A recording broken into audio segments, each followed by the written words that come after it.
فأما الإنسان إذا ما ابتلاه ربه فأكرمه ونعمه আল্লাহ রাব্বুল আলামিন বলেন ফাআম্মাল ইনসানু ইযা মাবতালাহু রাব্বুহু মানুষকে যখন তার রব পরীক্ষা করার জন্য ফাআকরামাহু ওয়া নাআমা তাকে সম্মান দেয় আর সম্মান দেয় সম্পদের মালিক বানায়া দেয়।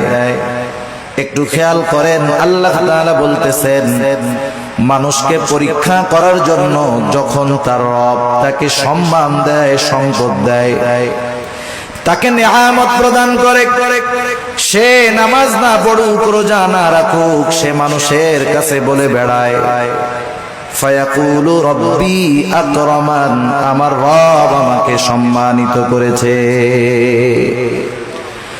আল্লাহ তাআলা বললেন আমি মানুষকে সম্মান সম্পদ নেয়ামত পরীক্ষা করার জন্য দেই আর মানুষ এটাকে পরীক্ষা না মনে করে সে বলে আমার রব আমাকে সম্মানিত করেছেন।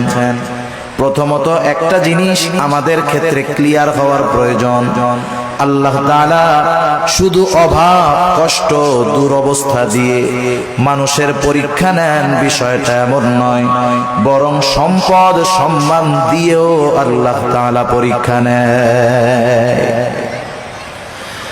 যদি এমনটা হতো সম্মান সম্পদ মানুষের আল্লাহ তাআলার ভালোবাসার মাপকাঠি, যে যাকে আল্লাহ রাব্বুল আলামিন বেশি ভালোবাসেন তাকে মনে হয় আল্লাহ তাআলা বেশি সম্পদ দেন, বিষয়টা যদি এমন হতো বলেন তো দুনিয়ার মধ্যে আল্লাহ তাআলার সর্বাধিক প্রিয় বান্দাদের তালিকায় কারুনের নামটা হয়ে যাইত।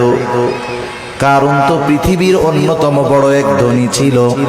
বলেন তো আপনারা সহজেই জবাব দিতে পারবেন কারুনকে আল্লাহ তাআলা ভালোবাসে নাকি? একটু জোরে বলেন না বাসে?